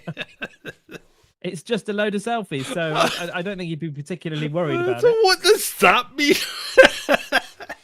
Bloody hell, Ben sends me selfies all the time. I mean, does he do it to you, Adam? He's always sending pictures of himself, you know, and I must say they're all above board. You know, they're all above. Do you know who his wife is? Who, Ben's Do you know wife? who he's married to? Yeah, Jerry Halliwell. No. Yeah, exactly. Yeah. And she was featured tonight on the. Did you watch the Grand Prix preamble tonight? I didn't watch the preamble. I watched the qualifying though. Yeah. She was featured. Well, they talked about it on there. Yeah, she was. She was on there. They were talking about her being supportive and not making a fuss, basically. And did she she sounded very guilty. Did she mention how supportive she was when she was shagging him when his daughter was only like 9 months old from his previous wife? Did she mention how supportive she was then? It's funny how these things come back.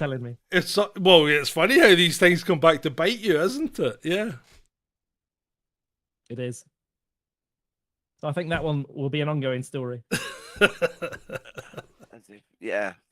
It's just every day feels like a week, and every week feels like a month. At the moment. That sounds like something I should be cutting into a video with. Yeah, probably. My name is Ed. Well, Edward, actually. Shut up.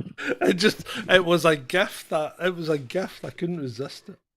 Anyway, right, okay, so what have we got? We've got a couple of funnies. Let's have some funnies, shall we? Wales never fails. It never fails to hit the spot. Light bulb taken. It was a dark day at Lynbinner Primary School as thieves made off with a bulb from the school's outside light. The theft of the sodium light bulb occurred sometime during the evening of Friday.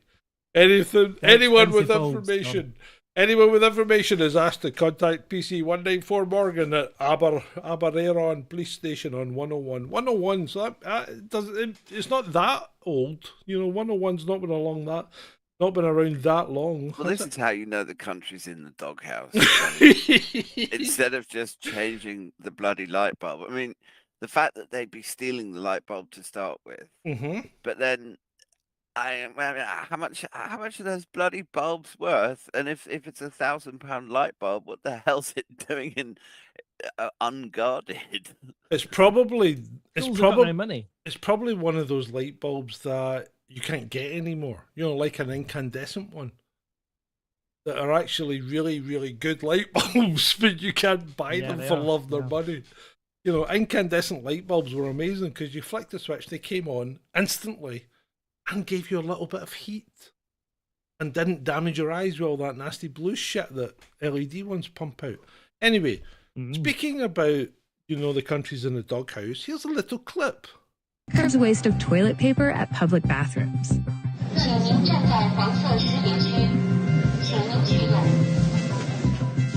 My gift. This is all I get for the next 9 minutes. And then I come back again. I try to get more.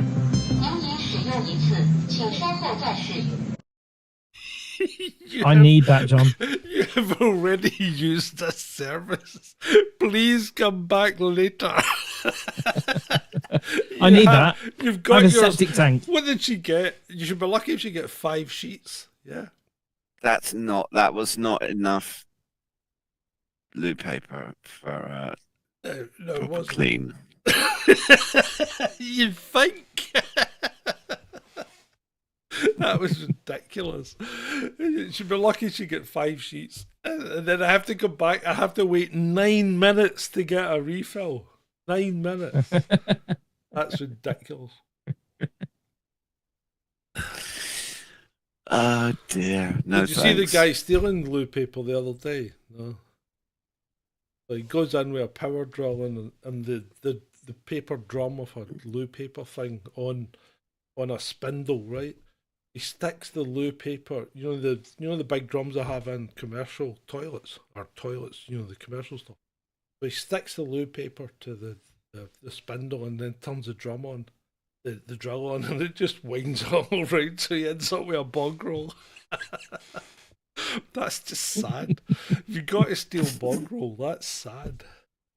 Where do you find these things? On Twitter. It's full of shit.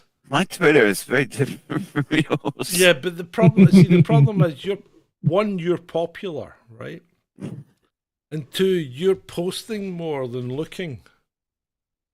That's true. John searches for that I try kind not of to thing. spend too much time looking on Twitter. It usually just ends badly. Yeah. So there you go. That's well, as our chatter has gone on, we're actually increasing the audience, which is incredible. Ben sent me something on.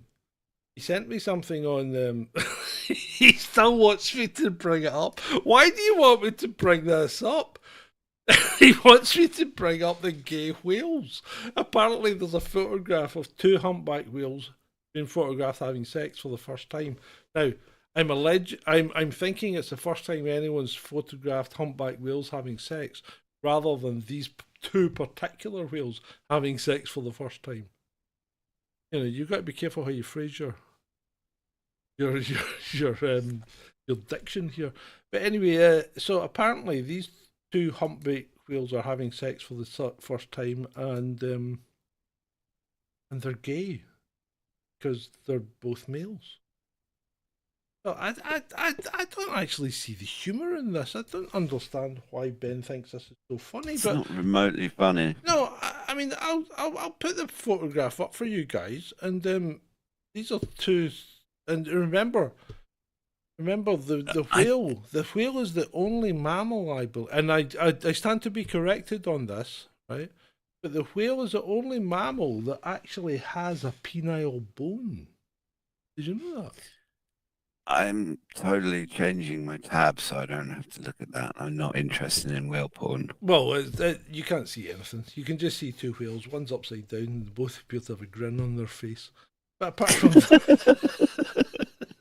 apart from that, you can't really tell that they're having. I mean, who knows what the hell's going on there? And it's just. Maybe it's just some sort of male bonding. I don't know. Funny. I don't even know why I put that up. I think I felt pure. You're forgetting the important part. They're not just homosexual whales. They're gay, lesbian, and intersex whales as well, according to The Guardian. So they're not just gay. They are also lesbians and intersex, whatever that means. I hate 2024.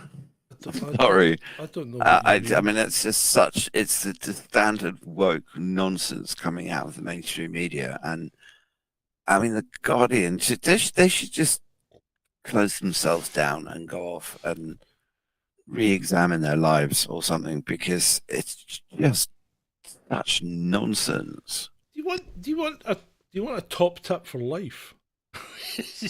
Don't read newspapers. Don't watch no. television. Here's a tip here's a life hack.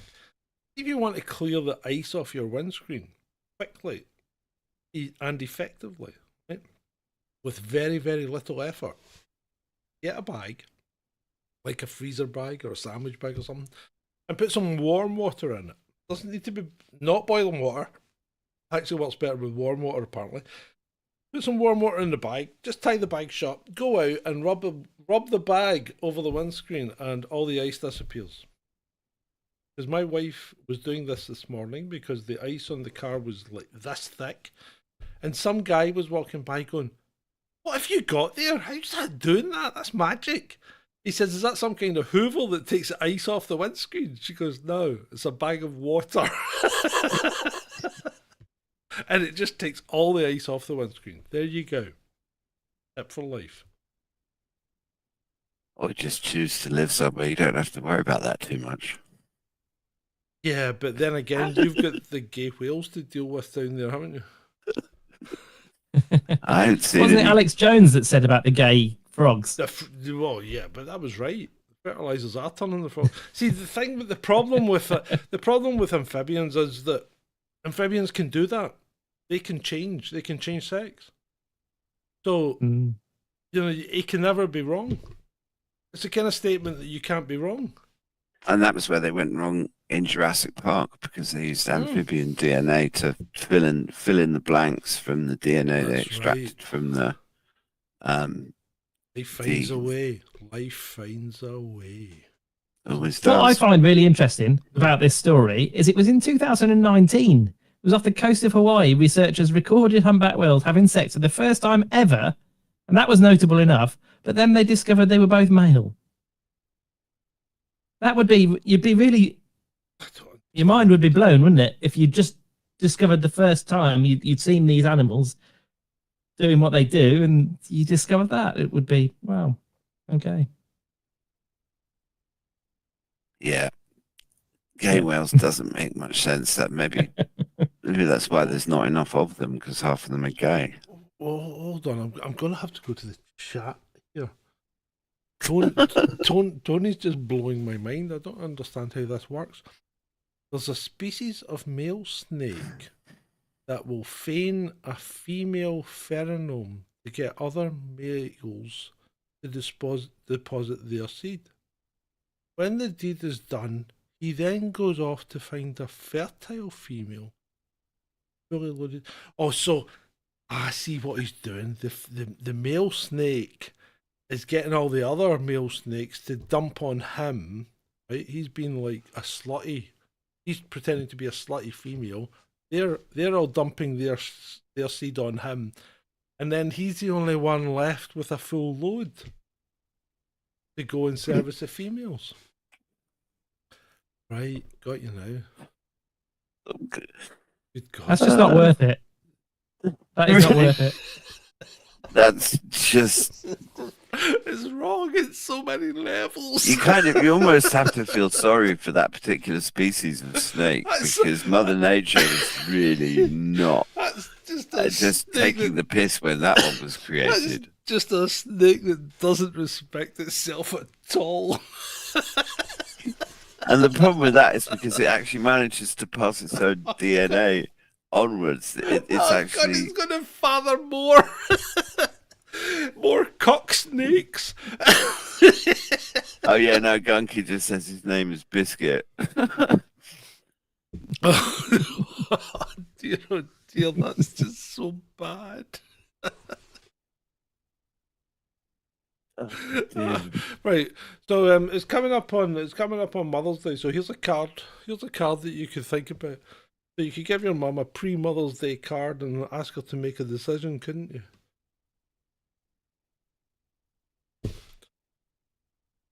So, am I your favourite child? No.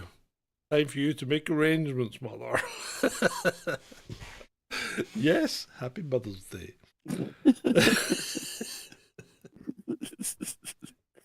Another little bit of pressure on the old dear.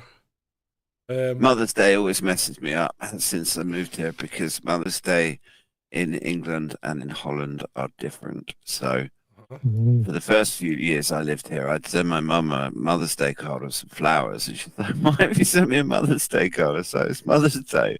Like, no, it's not. So no, that's just the marketing people just taking the absolute biscuit. Yeah, because it's different in America as well. It's on a different day. It's the Dutch. I think the Dutch date is the same as the American date. Right. Next slide. We have this chap. Can any local hairdressers please help? While I've been at work today, my husband was at home and he heard Wonderwall by Oasis on the radio for the first time. Then he did this to himself. I can't be seen with this. He looks like a Karen. That was standard for 90s hair, that was. Yeah, that was bad even for the 90s. That is bad even for the 90s. Just, no. Oh dear. But somehow I don't think that's real. No, it's probably not. It's probably not. Why would it be?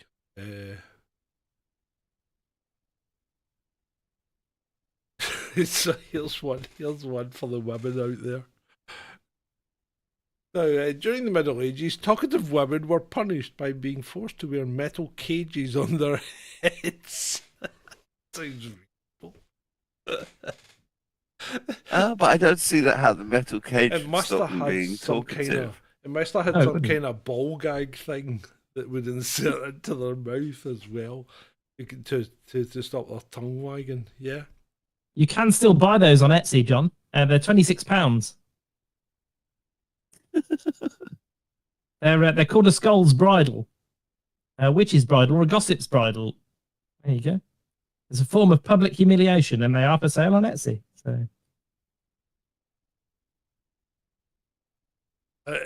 okay.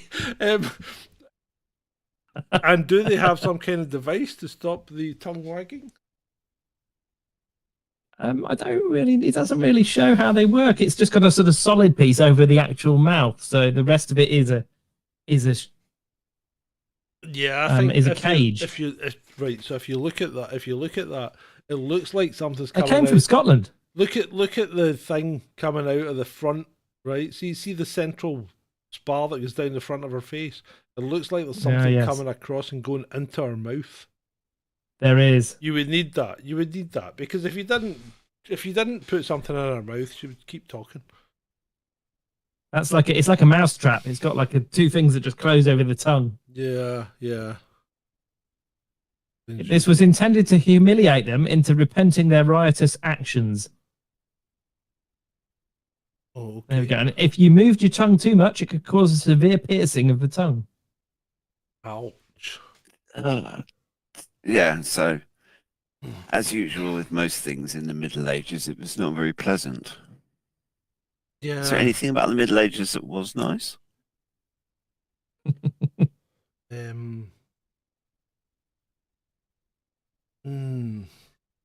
don't think so. I'm struggling here. No, I can't really give in. Yeah, I don't really know. Right, okay, here's my last slide of the night. Are you ready for it? Now, I don't want you to go and look this up. Okay? Don't research this. I want independent. I'm going to ask you, Adam, and I'm going to ask you, Ed, what you think. So please don't research it. Just give me off the top of your head what you think. Right? So, man has penis bitten off and eaten by pet dog. Right? That is the headline. Now, the dog was apparently terrier-sized. What do you think, Adam? Well, I used to have a friend, Stuart Thompson, who I went to school with. He had a similar misfortunate right, go on. incident. He won't be watching, so we're fine. But I can imagine that sort of thing happens. So, you know. And how did it happen? Stuart, if you are watching, hello. How did it happen? Do you know the circumstances as to why the dog bit his penis off? Well, he was he didn't have a girlfriend, and he was into melting chocolate. Oh apparently. my God! Right, okay. I think we've got the picture. Ed, what's your thoughts on this matter? I'm trying not to think about it. Okay. I think people. Let me give you a tiny clue. I think such people. It's Darwin Awards. Right, let me give you a tiny clue. This happened in Germany. Why am I not surprised? Why does that make any difference? Because Germans are deviants when it comes to this kind of thing. Right, so 66-year-old German man. Constant barking from the house, and when the police attended, due to the constant barking, moaning could be heard from inside. Found male 66 lying on the ground, missing his genitalia, with a wound that looked suspiciously like a dog bite. Dog is suspected to have bitten off said penis and consumed it. At least he got a meal. The police then decided that due to the nature of the case, it's not strictly known whether any foul play is suspected or if indeed there has been a crime involved, and a crime of a sexual nature, but they are appealing for any witnesses. Witnesses. Oh dear! I suspect if anyone had actually witnessed that, they would probably never speak to another human being ever again. That's just wrong on so many levels. Why do they do this? Poor dog. Poor dogs. Right, okay, I think we've inflicted enough torture on these people tonight. What do you? Yeah, I think so. I'm kind of knackered now as well. Yeah, so if you've enjoyed this, God knows why, like, just share and subscribe. Comments always good because it boosts the algorithm. Please feel free to join as a channel member for as little as $2.99 a month. You know, that's cheap. Or drop us a donation on Ko-fi for anything that you actually feel like. And we'll see you on Monday. So, from Adam, Ed, goodbye. Myself, Thank you. It's been great for you.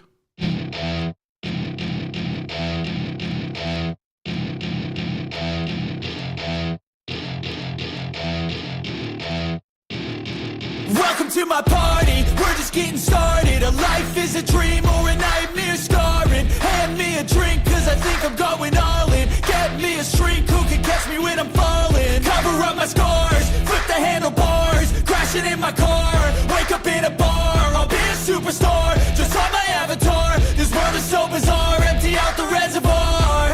Yeah, I'm taking 6 shots, yeah, straight to the face. And I wanna get lost, I'm sick of this place. Don't know how to stop when I'm feeling this way. So I'm taking 6 shots till I'm feeling okay. I think I'm going crazy, don't think I'll get home safe. So I'm taking 6 shots all straight to the face. I'm taking 6 shots, are you coming with me? I'm taking 6 shots, yeah, straight to the face. And I wanna get lost, I'm sick of this place. Don't know how to stop when I'm feeling this way. So I'm taking 6 shots till I'm feeling okay. I think I'm going crazy, don't think I'll get home safe. So I'm taking 6 shots all straight to the face. I'm taking 6 shots, are you coming with me?